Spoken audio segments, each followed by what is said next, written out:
Damos la bienvenida a este nuevo webinar de la Academia Internacional de Sexología Médica, contando en la jornada de hoy con la presencia del académico doctor Franklin Spitia desde Colombia, especialista en ginecología, en obstetricia, máster en sexología, educación y asesoramiento sexual, experto latinoamericano en climaterio y en menopausia, y especialista en epidemiología y es el director científico de Ator Clínica Sexológica. Realmente es un gusto contar con la presencia del doctor, miembro de la Academia Internacional, que siempre nos nutre tanto con su generosidad académica. Así que, buenos días, Franklin, ¿cómo estás? Buenos días, doctor Santiago. Usted, como siempre, todo generoso con su presentación y, sobre todo, lo felicito por todo ese trabajo maravilloso académico que hace con la Academia Internacional de Sexología Médica. Una vez más, gracias por tu invitación. Pero bárbaro, gracias a ti, gracias a todos los participantes, gracias al Laboratorio Eurofarma que siempre nos apoya con su presencia desde el punto de vista académico para las jornadas de este tipo y muy ansiosos de poder escuchar la presentación tuya, que como siempre daremos al final un espacio para las preguntas o las inquietudes que quieran transmitirle al doctor y esto va a quedar colgado en las redes y en la página web y los canales de YouTube de la Academia Internacional. Así que Franklin, te damos la palabra y comenzamos. Perfecto, muchísimas gracias. ¿Están viendo mi pantalla? Se ve perfecto. Ok, entonces vamos a darle paso a nuestra presentación acerca de la optimización hormonal para la salud femenina. Expreso que lo que voy a decir a continuación en nada Academia Internacional de Sexología, la Asociación Colombiana de Salud Sexual, de la cual soy miembro fundador, de la Academia Nacional de Medicina en Colombia, de la cual soy miembro correspondiente, así como de otras organizaciones científicas a las cuales me encuentro adscrito.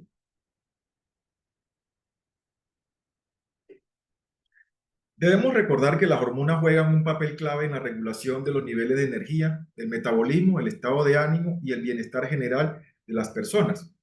De hecho, en las mujeres existen unas hormonas que se podrían considerar como principales, como son los estrógenos, la progesterona, las hormonas tiroideas, la testosterona dentro del grupo de los andrógenos, así como de muchas otras de las cuales hablaremos más adelante. Sin embargo, la salud óptima de una persona no solamente va a depender de las hormonas, depende de la dieta, del ejercicio, de una adecuada horas de sueño, de la modulación del estrés, de que tenga una sexualidad placentera. Va a depender entonces de tres pilares fundamentales. Uno es el cuerpo, la mente y el espíritu. Estas principales hormonas femeninas están reguladas por algunas glándulas, como el hipotálamo, que regula la hormona de la regulación de la hormona gonadotrófica, la glándula pituitaria, que está involucrada con la hormona luteinizante y la folícula estimulante, los ovarios, como estrógeno, progesterona, la testosterona, las glándulas suprarrenales, principalmente testosterona, cortisol, entre otras, y existe otro sinnúmero más de hormonas como la melatonina, la serotonina, la hormona paratiroidea, la de piantosterona, la hormona del crecimiento, la oxitocina, cortisol, insulina, glucagón, prolactina, calcitonina e inhibina, entre otras. Desde el punto de vista de la fertilidad, existen cuatro principales hormonas que están involucradas. Uno, los estrógenos, que ayudan en el desarrollo reproductivo y sexual; la progesterona, que la conservación del embarazo a lo largo de toda la gestación; la hormona luteinizante, que facilita la ovulación; y la folícula estimulante, que lo que hace es que estimula la producción de folículos para que se dé la regulación o la ovulación. Así tendremos entonces que todo este ciclo hormonal está regulado desde el punto de vista periférico a nivel del ovario y principalmente a nivel central por el hipotálamo, a través de los estímulos de estas hormonas que les he mencionado. De tal manera que para que haya una adecuada homeostasis o equilibrio es necesario que existan unos valores normales de estas hormonas, siendo principales las que aquí menciono. De tal manera que este equilibrio, para que esta homeostasis ocurra, debe mantenerse a lo largo del tiempo y ojalá que dentro de toda la vida, que sería como lo esperado. Desafortunadamente, como veremos más adelante, esto no ocurre de esa manera. Dentro de los niveles de andrógenos encontramos en la mujer que son de importancia la diepiandrosterona sulfato, la sola, sin sulfato, la androstenediona, la testosterona y la dihidrotestosterona. Sin embargo, la testosterona, que es la hormona que más se ha trabajado y de la que más se sabe de sus acciones a nivel de la mujer, vemos que tiene una producción diaria que va entre 100 y 400 microgramos, y que además tiene unos niveles circulantes que oscilan entre 20 y 60 nanogramos por decilitro, lo cual va a ser importante a la hora que empecemos una terapia de reemplazo o que deseemos establecer una terapia hormonal como tal.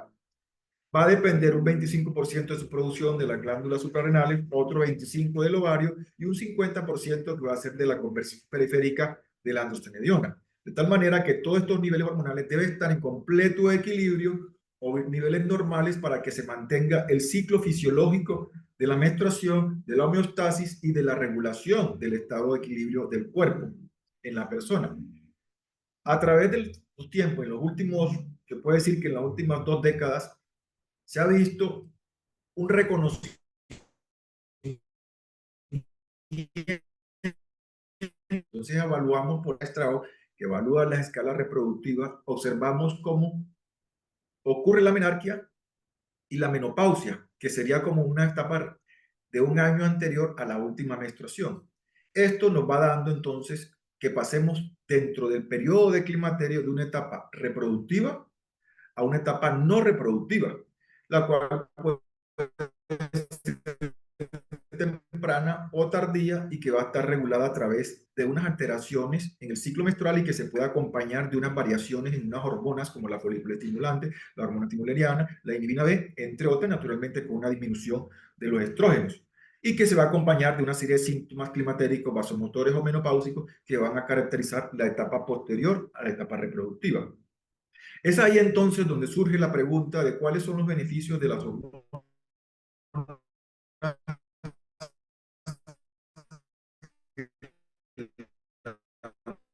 ayudan con la consistencia del cabello, el metabolismo de la grasa, el fortalecimiento de los huesos, la mejora del aspecto de la piel, el trofismo genital, el comportamiento emocional y cognitivo, el desarrollo de las mamas, la maduración de los orales que se van a beneficiar con la acción de los estrógenos.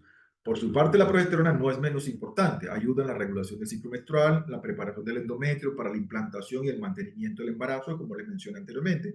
Estimula las glándulas mamarias para lactancia, contribuye a mantener la piel hidratada y elástica.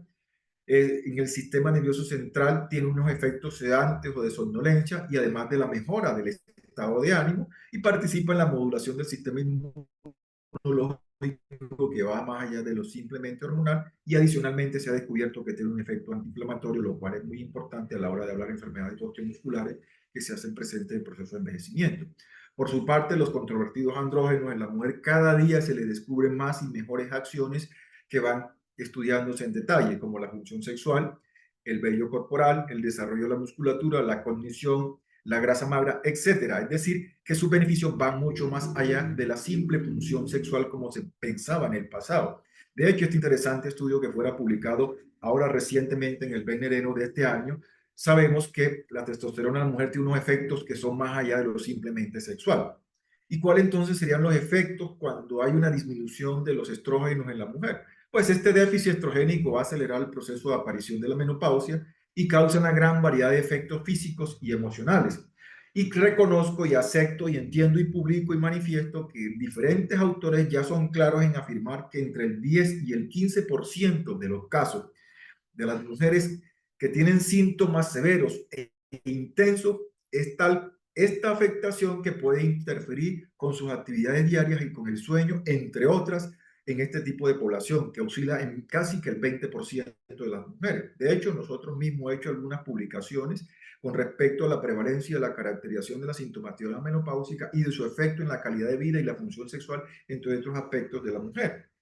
¿Y por qué ocurren estos? Porque hay cambios como sofoco, sudoración, fatiga, alteración en el cabello, pérdida de la elasticidad y adelgazamiento de la piel, pérdida de la firmeza de las mamas, aumento de peso que podría oscilar entre un 6 y hasta un 12 kilos, riesgo cardiovascular acelerado, especialmente después de los 55 años, dolores articulares, musculares, presencia de disminución de la densidad ósea, aparición de osteopenia, osteoporosis, la aparición de incontinencia urinaria, de prolaxos, mayor riesgo de infecciones urinarias y sobre todo que hay riesgos asociados a procesos vaginales infecciosos tipo vaginosis, disminución del deseo sexual y otros aspectos de la función sexual como la dispareunia, pérdida del deseo, trastorno de excitación, lubricación y cambio en el estado de humor con irritabilidad, alteración del sueño, entre otros.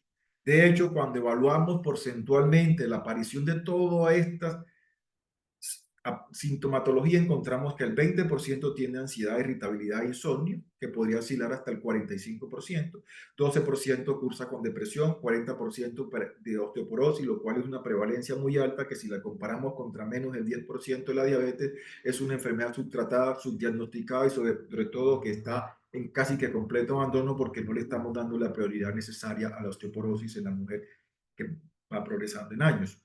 Las molestias vaginales pueden alcanzar el 45%, el aumento de peso está alrededor del 20%, los sofocos y la sudoración en el 70%, 75%, y mire que los trastornos podrían estar cercanos a los 80%. La parte efectiva encontramos que por un lado, la disminución de los estrógenos frena la síntesis de neurotransmisores y acelera su catabolismo, y esto va a llevar a la alteración del estado de ánimo y aparición de depresión y ansiedad. Por otra parte, la disminución de la progesterona cursa con una disminución de la acción GABAérgica y se va a acompañar también de alteración del estado de ánimo que potencia la depresión y la ansiedad que ocurre en estas mujeres que les mencionaba que podía estar incluso hasta en el 20%. ¿Cuáles serían entonces los efectos de la disminución de los andrógenos? Entonces hay un incremento de la angustia personal, pérdida del tono muscular y genital, alteración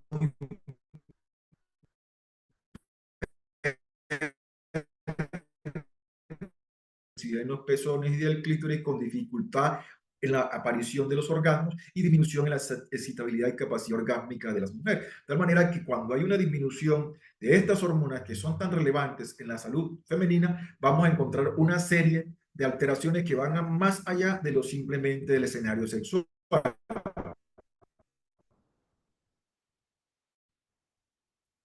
Central y cognitivo, como son el efecto neuroprotector, facilita la neuroplasticidad mental, memoria y las funciones cognitivas y de aprendizaje, favorece el humor, estimula la excitación subjetiva y aumenta el deseo sexual, lo cual aquí lo ratifico en esta referencia que dejo aquí en la parte inferior de la lámina.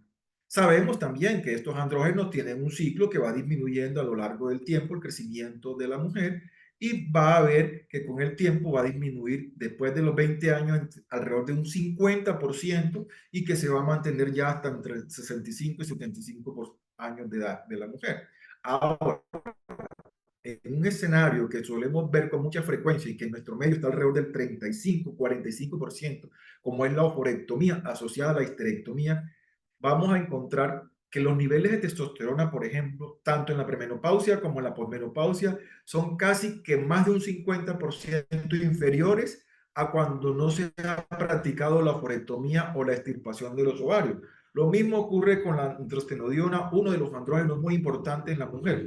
Aquí a la izquierda observamos cómo en las mujeres que no se les ha sometido a oforectomía tienen niveles tremendamente altos que son favorables, lo mismo que en la posmenopausia, pero cuando ocurre la oforectomía, se extirpan los ovarios, la disminución es tremendamente significativa, lo cual va a hacer que haya una aceleración en los procesos de envejecimiento y de aparición de la sintomatología que ya les he mencionado anteriormente, tanto en el aspecto sexual como en el aspecto corporal, orgánico y biológico en general de toda la homeostasis del cuerpo de la mujer. Y es ahí entonces cuando surge la invitación que me hace el doctor Santiago Cedrés a preguntarme o a invitarme a hablar sobre la optimización hormonal en la salud femenina.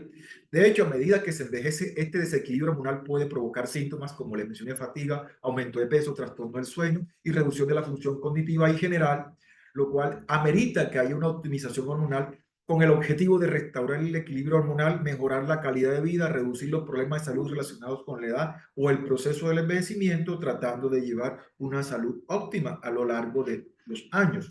Esta optimización hormonal en la salud femenina, antes que pensar solamente lo hormonal, también tenemos que acompañarla de una serie de condiciones que son favorables para que la hormona cumpla mejor su respuesta. Y es que haya unas modificaciones en el estilo de vida que se acompañe de una alimentación saludable, de ejercicio físico.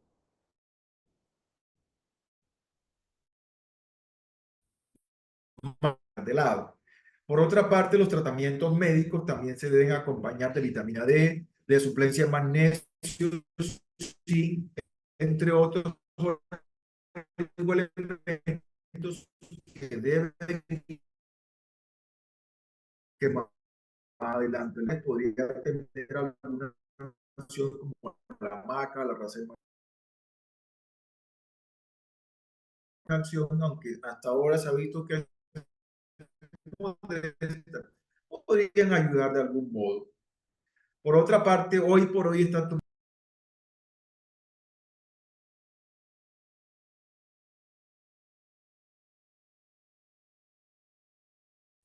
Sí,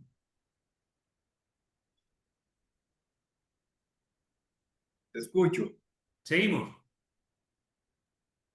Seguimos, perfecto. Entonces le mencionaba que se está hablando de la medicina funcional y regenerativa, cuyo propósito es la optimización de restablecer los niveles hormonales ideales para... Tendríamos que dejar que la medicina funcional, la terapia hormonal y todo lo que hemos hablado de optimización hormonal se acompañada de la jerarquía de la evidencia médica, que es lo que hoy por hoy pide la medicina actual. Y sabemos que en la pirámide se encuentran las revisiones sistemáticas y los metaanálisis de ensayos clínicos controlados. Y en tercera instancia serían y controlados, aleatorizados, y los metaanálisis de estos ensayos clínicos controlados. ¿Y qué pasaría entonces? Cuya validez científica en medicina hoy resulta de dudosa credibilidad. Por otra parte, si bien las experiencias personales pueden ser valiosas, no deben ser la base principal para evaluar la efectividad de un tratamiento o de una terapéutica tan importante como son las hormonas y entre otras intervenciones farmacológicas. De tal manera que la medicina basada en la evidencia prioriza estudios científicos rigurosos y que van a estar presididos, liderados por los ensayos clínicos controlados, aleatorizados y las revisiones sistemáticas de los mismos para determinar la eficacia de todas estas intervenciones. Y es por eso entonces que le voy a mencionar un arsenal terapéutico que tenemos a la hora de hablar de optimización hormonal. Tenemos los estrógenos, los progestágenos, los andrógenos y otro sinnúmero de intervenciones farmacológicas hormonales que son una combinación de estos o unas individualidades que cada día cobran importancia a la luz de la medicina basada en la evidencia. ¿Y cuáles serían entonces las indicaciones para hablar de terapia hormonal? Primero, la sintomatología climatérica menopáusica o la atrofia vulvovaginal, que hoy se conoce como el síndrome geniturinario de la menopausia.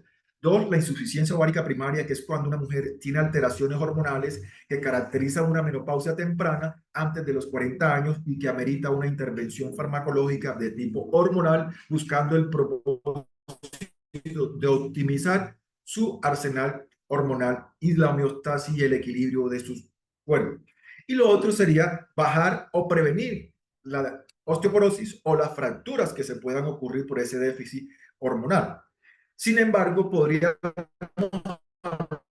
hablar de unos beneficios adicionales que están regulados a través de la optimización hormonal en la salud femenina, como son aliviar los síntomas climatéricos, aumentar o mejorar la calidad de vida, revertir o prevenir la atrofia vulvovaginal o el síndrome de la menopausia, que estamos hablando que en algunos lugares del mundo puede alcanzar hasta el 90% de mujeres posteriores a 3 años después que dejan de tener menstruaciones fisiológicas, prevenir la pérdida ósea, prevenir el riesgo de cáncer colorectal, entre otras cosas que podríamos mencionar y que no nos alcanzaría el tiempo. Desafortunadamente, a pesar de todos estos efectos positivos que tiene la terapia hormonal, la optimización hormonal, el estudio de WHO, de Women Health Institute, dejó una serie de preocupaciones y promovió la satanización de la terapia hormonal o de la optimización hormonal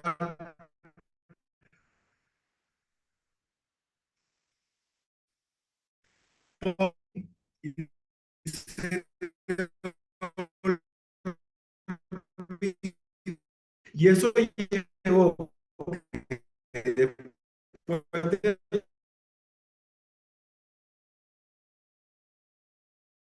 la terapia hormonal. Y hoy, pasados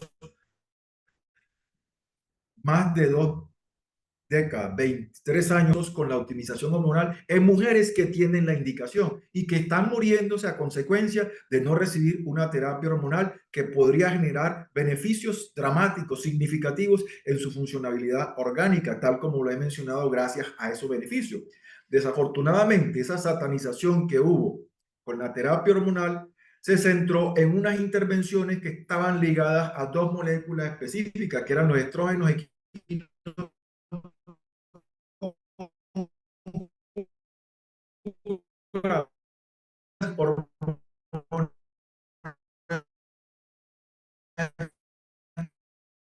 que con mayor seguridad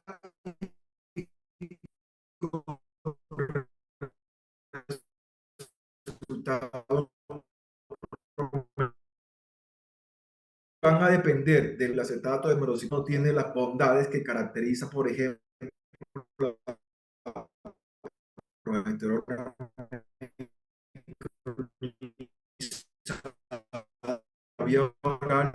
genera mayor aceptación. La edad en la que se inicia, hoy hablamos de una ventana de oportunidad, mujeres que están en su 10 para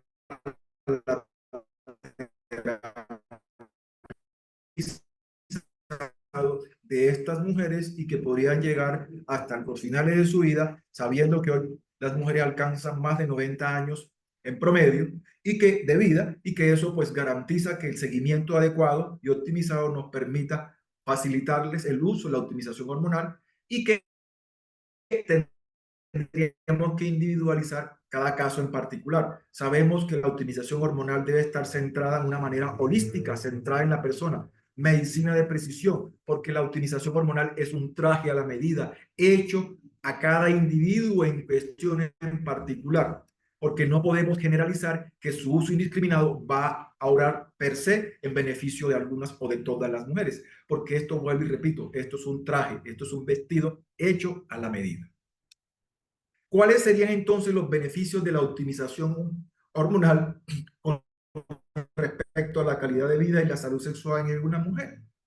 Primero, alivia los síntomas vasomotores, lo cual mejora la calidad de vida y su desempeño. Y recuerden que les mencionaba que de un 10 a 15% de estas mujeres van a ver interferida su funcionabilidad a lo largo de la vida. Y no olviden lo que les he mencionado siempre, la plenipausia, la etapa de plenitud que debe vivir la mujer todo su periodo postmenopáusico hasta la senectud y hasta el último segundo de vida.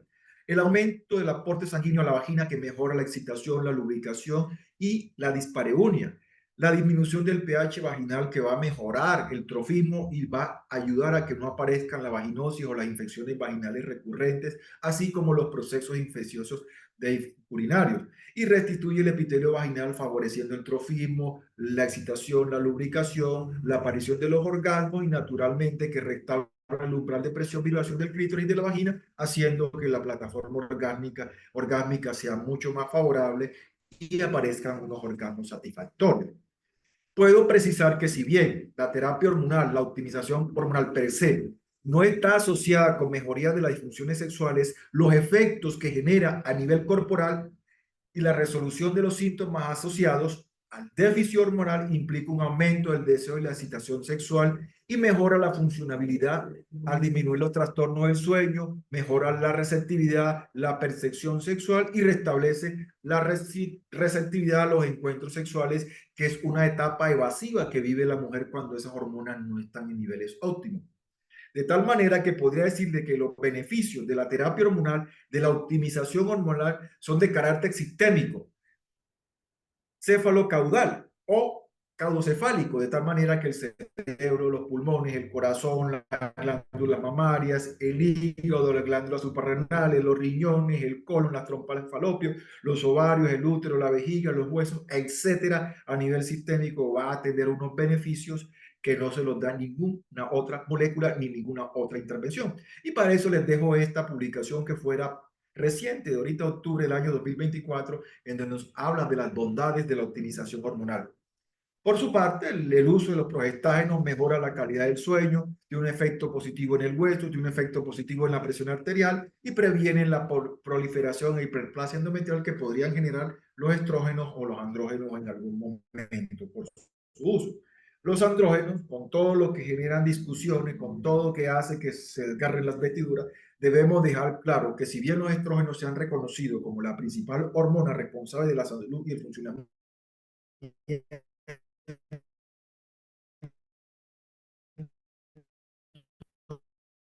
que los andrógenos no se quedan atrás.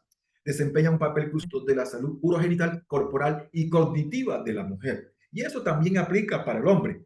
De hecho, la vagina contiene receptores androgénicos que al ser estimulados ayudan a reducir la inflamación de la localización de los mismos a que vamos a tener unas respuestas específicas a nivel local de la parte del trofismo de los mismos. De hecho, cuando usamos prasterona o DEA, 27% de estas mujeres, les decía que cuando usamos DEA, el 27% de las mujeres disminuye las células parabasales, aumenta el porcentaje de células superficiales, disminuye el pH vaginal, disminuye la dispareunia moderada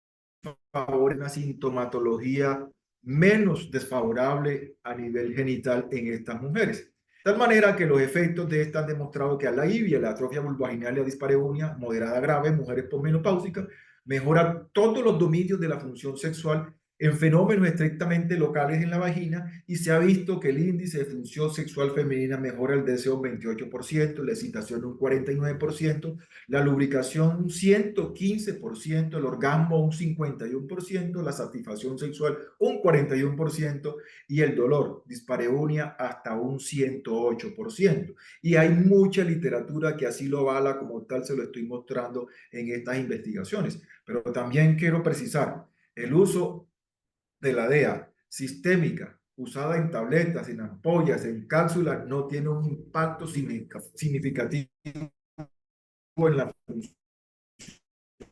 función sexual a la fecha de hoy. Están adelantando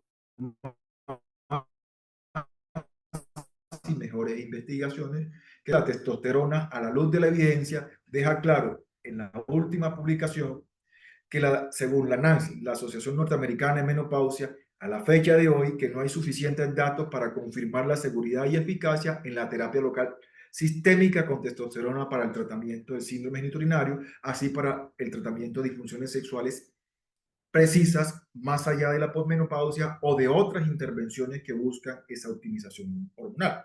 De hecho, la recomendación de los consensos es primero que se mida la concentración de testosterona sérica total y de la globulina transportadora de hormonas sexuales antes de iniciar un tratamiento, no con el propósito de hacer un diagnóstico, sino de hacer un seguimiento o monitorización de dosis suprafisiológicas. Por otra parte, que la testosterona transdérmica es la presentación indicada para su uso. No hay ninguna otra autorización de los consensos o de las asociaciones científicas que avalan la medicina basada en la evidencia tal como se lo mencionaba en la pirámide que les mostré, y que se debe hacer una monitorización de la eficacia y la seguridad cada 6 meses durante el proceso de tratamiento de intervención. Y que este hasta 3 a 6 semanas para titulación de la concentración y evaluar los efectos adversos y así como la dosis excesiva. Y esto aplica para cualquier proceso de optimización hormonal que estemos buscando más allá de intervenciones sexuales. ¿Qué otras recomendaciones nos dan los consensos? Y aquí debajo de la lámina les dejo todas las referencias actualizadas para que lo cuestionemos y lo investiguemos y precisemos lo que estoy mencionando. Uno, se debe firmar un consentimiento informado cuando vamos a aplicar testosterona en mujeres porque no hay una terapia autorizada más allá de la transdérmica y si no hay efecto en cuanto a la función sexual dentro de los próximos meses se debe suspender a menos que estemos buscando otro tipo de intervención o propósito dentro de esta optimización hormonal. Por otra parte, los efectos significativos, incluyendo la función sexual, se deben observar entre 4 o 6 semanas después de iniciada la optimización hormonal y comunicarle acerca de las limitaciones de los datos de seguridad a largo plazo, porque sabemos que hay riesgo de cáncer de endometrio, cáncer de mama, así como de la aparición de otros efectos secundarios como la poliglobulia, intervención en aumento de la presión arterial, alteraciones en el perfil lipídico, colesterol, triglicéridos, lipoproteínas, y así como incremento de peso, aparición del hirsutismo, cambios en la voz. Podríamos hablar también de clitoromegalia, que serían efectos irreversibles en algunos casos, como se ha mencionado ya. Y todo otro se debe comprobar que la paciente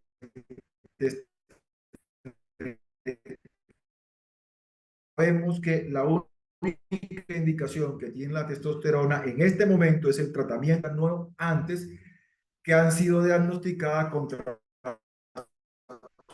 de deseo sexual hipoactivo después de una evaluación 1 grado A. Eso queda claro a la luz de la medicina basada en la evidencia. Tenemos testimonios, tenemos casos excepcionales, pero como lo hemos dicho, eso no aplica a la luz de la medicina de la evidencia en la pirámide que les he registrado. En cuanto a los implantes de testosterona, que me imagino que van a preguntar, para obviar esas preguntas, les muestro esto que hace una hora estuve revisando. Los pellets, cuando uno los evalúa en los últimos 50 años, solamente aparecen estas intervenciones, 126. Repito, cuando uno evalúa los pellets de testosterona, me encuentra que a la fecha actual solo hay 126 intervenciones. Pero cuando uno evalúa la aparición de metaanálisis, que es la cúspide de la evidencia, no hay nada relacionado con este tipo de dispositivos. De tal manera que nos faltan entrar aquí en los ensayos clínicos controlados y en los metaanálisis para que estas intervenciones vayan más allá de las simples testimonios, que es lo que hemos visto que se ha publicado. Ahora, cuando preguntamos por los ensayos clínicos de los implantes, de los pellets de testosterona, aparecen 20 intervenciones y no aparecen solos, aparecen combinados con otras opciones o con otras indicaciones que van más allá de la optimización hormonal con los propósitos que hemos mencionado y que son el interés de nuestra conferencia. Y dejo respuestas claras con respecto a los implantes o a los pellets de testosterona en esta publicación que hiciera el año anterior en la revista colombiana de endocrinología, en donde evalué sobre los beneficios y los riesgos de los implantes en mujeres. Así que todas las preguntas que tengan, por favor, se dirigen a esta revista y allí encontrarán todo lo relacionado con los implantes o los pellets que tanta discusión han generado. ¿Cuáles son las nuevas verdades con respecto a los andrógenos y específicamente la testosterona? El déficit de testosterona está relacionado con manifestaciones que superan la esfera estrictamente sexual. Y lo dejo claro con estas referencias que son de este año reciente, junio y enero del presente año, así como algunas del año anterior, que yo también he tenido la oportunidad de investigar por más de 3 lustros, más de 15 años dedicado a investigar esto. Y no se recomienda ninguna preparación que produzca concentraciones suprafisiológicas, que incluye las tabletas, los implantes, los pellets, las inyecciones, etcétera, en mujeres.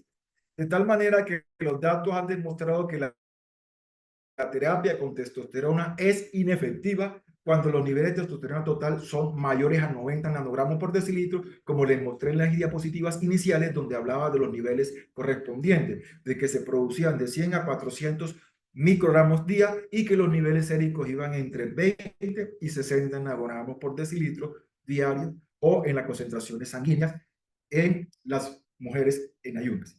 Ahora, cuando se tienen niveles de 20 nanogramos por decilitro de testosterona total, parece ser un buen límite inferior para iniciar terapia androgénica, para fijar esta testosterona en tratamiento. Y cuando usamos la testosterona libre, niveles de 6 nanogramos por decilitro han demostrado tener algún tipo de efectividad para este tipo de intervención. Lo que esté por fuera de estos márgenes, a la luz de la medicina de investigación centrada en la evidencia, no ha demostrado nada que sea viable. Y esto está ratificado con diferentes literaturas. Nosotros mismos hemos publicado en la Revista Internacional de Andrología esta revisión sistemática que deja clara las intervenciones con los andrógenos. También lo hemos hecho con la terapia hormonal, con testosterona y con otras intervenciones, lo mismo con la tibolona y testosterona, de tal manera que hemos venido investigando en los últimos 15 años mucho de lo relacionado con esto. Ahora, ¿qué sucede con la optimización hormonal y el proceso anti-envejecimiento que está tomando tanta fuerza en nuestros días? Sí, hace más de 50 años se ha venido hablando de esto y cada día surge más investigación de que está demostrando que definitivamente de la antigüedad los seres humanos se han preocupado por desarrollar y preservar el vigor juvenil y detener el paso del tiempo y prolongar la vida. Eso no es nuevo. Hoy en día, sin embargo, se ha avanzado mucho en la comprensión del proceso de envejecimiento y de las intervenciones hormonales, incluyendo los estrógenos, los progestágenos, los andrógenos, así como otras hormonas como la del crecimiento, entre otras, cuyos beneficios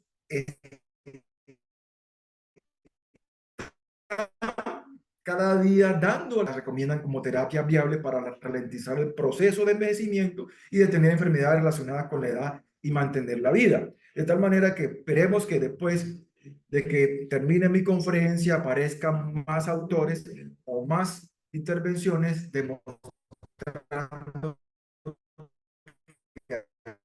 una, que el bajo deseo sexual, la actividad intelectual disminuida, la densidad mineral alterada, ósea, el envejecimiento cutáneo, la alteración del estado de ánimo, la disminución de la masa muscular, entre otras alteraciones de la homeostasis corporal, se han relacionado con el déficit de producción hormonal con el proceso de la edad. Y aquí surgen entonces unas intervenciones que han venido después del estudio WHA que satanizó tanto la terapia hormonal convencional, buscando que con preparaciones hormonales esteroideas personalizadas formuladas por farmacia galénica se superaran algunos aspectos. Desafortunadamente, sabemos que las hormonas bioidénticas que cuestionan las hormonas sintéticas de la terapia hormonal convencional son también estructuras químicas de las cuales muchas tienen las mismas que la terapia convencional, las estructuras químicas. Y cuando personalizan las formulaciones se suelen utilizar pruebas en saliva que no han demostrado tener las mismas concentraciones cuando se evalúan en sangre, lo cual las hace un poco erráticas y poco viables para popularizarlas o utilizarlas con adecuada optimización. Entonces, en la actualidad, con respecto a las hormonas bioidénticas, queda claro que existen dudas sobre su pureza, su potencia, su calidad, seguridad y eficacia.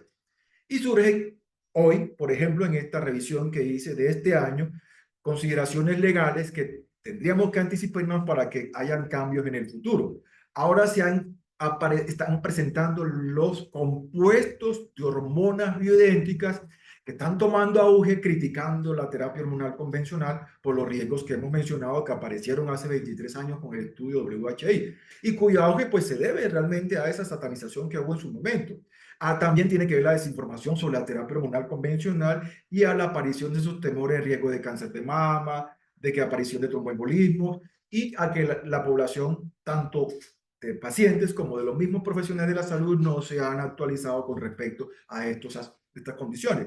Sin embargo, el hecho de que se han considerado formulaciones con principios activos derivados de plantas como el ñame, la maca, entre otras, no los hace menos inocuos. De hecho, tendríamos que esperar que esos expendedores informen con respecto a sus productos, las condiciones en cuál los elaboran, su seguridad y eficacia, y esa es la razón por la cual algunas asociaciones científicas no las avalan respecto a su uso. De hecho, no se han realizado estudios de seguridad en esas formulaciones individuales. La eficacia de la formulación es un tratamiento personalizado que parece ser o resultar ineficaz más allá de los tratamientos lo que mencionan los testimonios individualizados. Los costos de las preparaciones galénicas no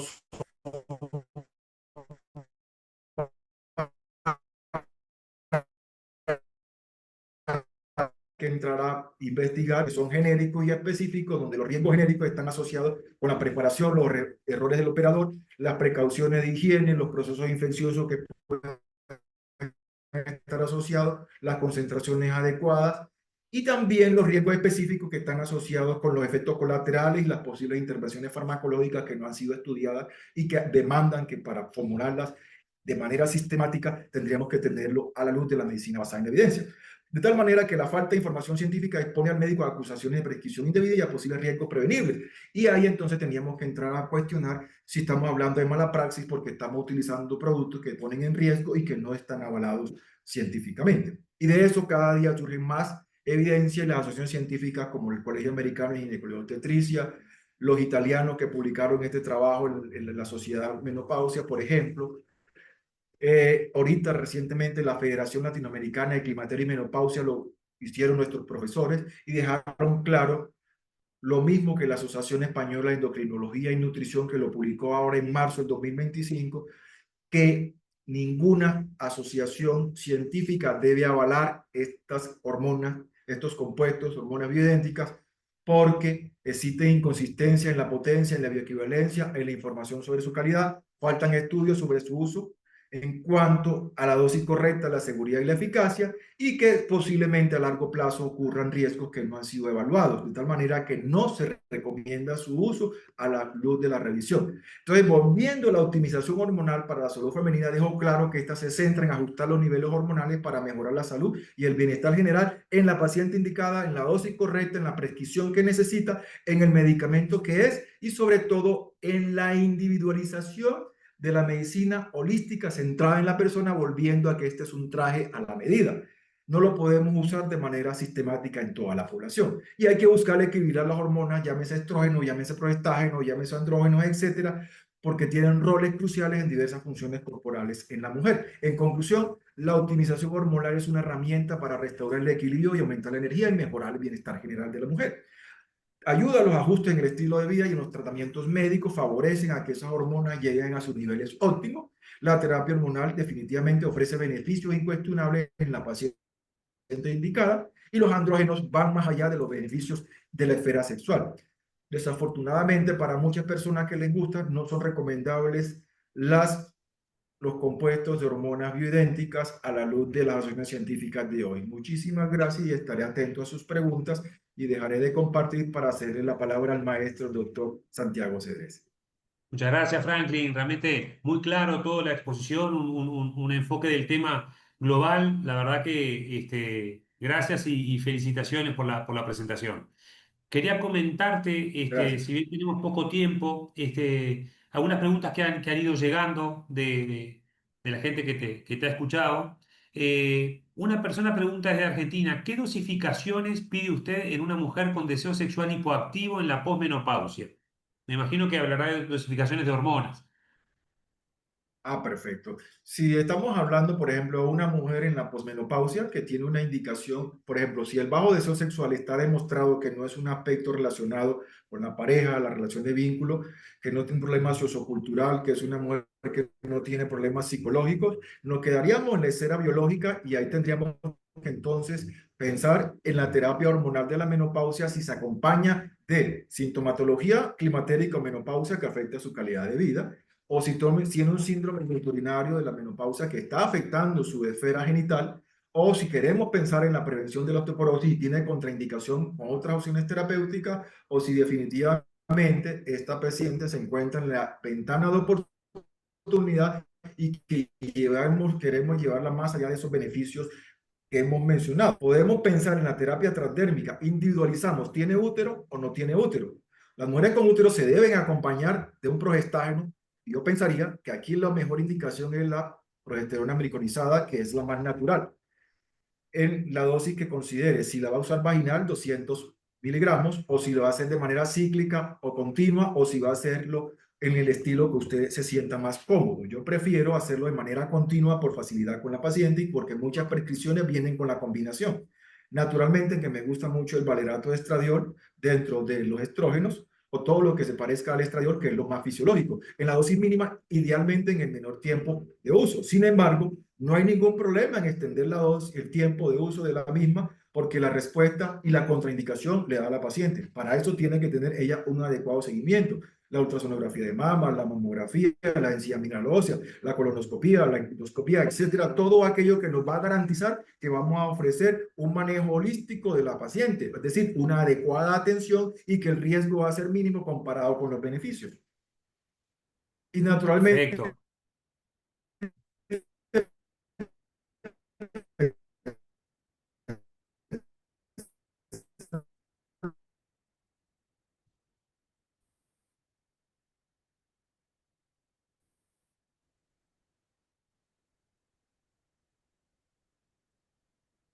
Se cortó al final, Franklin, naturalmente que, perdón, no escuché la pregunta, Santiago, me disculpo. cómo no. Otra ¿Me la pregunta que llega. repetiría? ¿Me haría el favor? Sí, claro. Otra consulta que llega dice, motivo de consulta dispareunia en una paciente con una insuficiencia estrogénica. ¿Prefiere usar tópicos o sistémicos? Serán los estrógenos que pregunta. Dispareunia e insuficiencia estrogénica.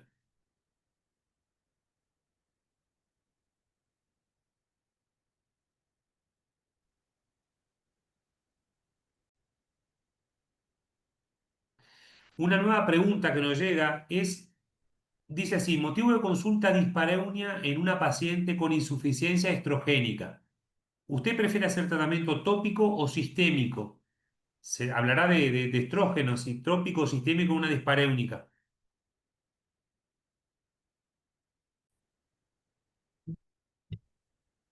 Otra pregunta que nos llega dirigida al doctor Hola, estoy es, atento. dice, tratamiento de sustitución hormonal en el climaterio. En suma, ¿a quién debería ser? Una nueva pregunta que nos llega nos pone en suma del tratamiento de sustitución hormonal en el climaterio. ¿A qué mujeres? ¿Qué hormonas? Progesterona, estrógenos, testosterona y por cuánto tiempo. Está pidiendo como un en suma final.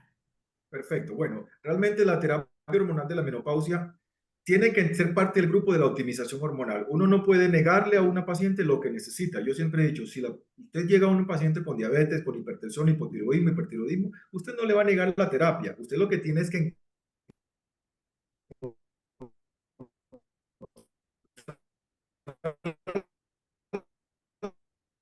en patología menopáusica, la prevención de la osteoporosis en aquellas pacientes que no se benefician o tienen contraindicación para otras opciones, y naturalmente la paciente que tiene una insuficiencia ovárica primaria, mujeres con menos de 40 años que entran en menopausia obligatoriamente necesitan una optimización hormonal.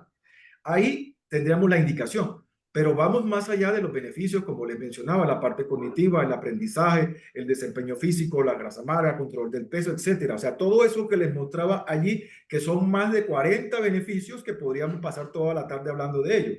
Entonces, aquí, ¿qué pensamos? Buscar la seguridad de la paciente. ¿Qué es lo que ha demostrado que tiene menos riesgo? La terapia transdérmica. Donde hay tratamientos hormonales transdérmicos, la tenemos ganada. Efecto de primer paso se obvia, menos riesgo de que la paciente haga un tromboembolismo, menos alteraciones hematológicas, menos poliglobulia, menos problemas dilipidémicos y sobre todo que vamos centrado en lo que necesitamos. Adicionalmente tenemos las terapias hormonales vaginales, tenemos el estrógeno, tenemos progestágeno, ahora si bien los progestágenos no han demostrado tanta efectividad como en la vía oral, también tenemos presentaciones que son vaginales. Tendremos que explorar con el tiempo cuál sería el mejor. Y tenemos también los andrógenos. Mire, la TEA hoy ha demostrado unos beneficios tremendos que hablan de más del 108% de beneficios en la desaparición de la dispareunia. Eso es unos beneficios alentadores, gigantescos. Entonces, esas mujeres le podemos pensar estrógenos, especialmente a nivel de estradiol. Naturalmente que si alguna se beneficiará de estrógenos equinos conjugados, pues tendríamos que darlo. Pensemos en otra progesterona micronizada, progesterona, otras que sean más seguras. Naturalmente pensando en la transdérmica. Ahora, si hay vía oral, piense también en la vía vaginal, que es otra opción. Y con los andrógenos, pues la transdérmica está probando. Sabemos que existen las presentaciones orales, que existen las intramusculares y que existen los implantes. Desafortunadamente no tenemos evidencia médica que los avale para usarlo de manera sistémica. Si usted ve que le ha ido bien con estas opciones, pues preocúpese por hacer ensayos clínicos y nos lo facilita para que podamos tener más evidencia y poder hablar en estos congresos, en estos eventos de participación de consensos y podamos generalizarlo a nivel mundial y sobre todo brindarle un beneficio a las pacientes que vaya más allá de lo tradicional y convencional. Perfecto, perfecto, perfecto, Frank. La verdad que clarísimo, excelente. Queremos agradecerte la presencia, la generosidad, los conocimientos, y contarles a quienes hayan participado que esto va a quedar incorporado y colgado a los podcasts, al canal de YouTube y a las redes de la academia para poder compartir y desde ahí poder usarlo también como material de lectura y estudio.